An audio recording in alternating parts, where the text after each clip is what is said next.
December 26న Vangaveeti Mohanaranga వర్ధంతిని పురస్కరించుకుని రాష్ట్ర వ్యాప్తంగా రిలే నిరాహార దీక్షలు నిర్వహిస్తామని కాపు రిజర్వేషన్ పోరాట సమితి ప్రకటించింది. కాపు, బలిజ, ఒంటరి, తెలగ వర్గాలకు 12% రిజర్వేషన్ కల్పించాలి అనే లక్ష్యంతో దీక్షలు నిర్వహిస్తామని కేఆర్పీఎస్ రాష్ట్ర చైర్మన్ ప్రసాదరావు తెలిపారు. ఈ సందర్భంగా ఆయన మాట్లాడుతూ స్థానిక సంస్థలు, నామినేటెడ్ పోస్టులు, ఉపాధి, విద్యలో రిజర్వేషన్ కల్పించడమే పోరాట సమితి ఏకైక లక్ష్యమని అన్నారు.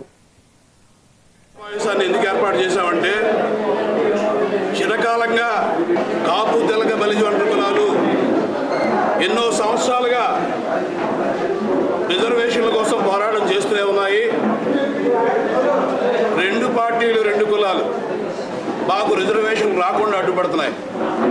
ఈ రాష్ట్రంలో మేజర్ ఫోర్స్ ఏ రాజకీయ పార్టీ అధికారంలోకి రావాలన్నా కాపు, తెలగ, బలిజ కులాల ఓట్లతోనే అధికారంలోకి వస్తాయనే విషయం రాష్ట్ర వ్యాప్తంగా అందరికీ, అన్ని కులాలకి, అన్ని రాజకీయ పార్టీలకు తెలుసు.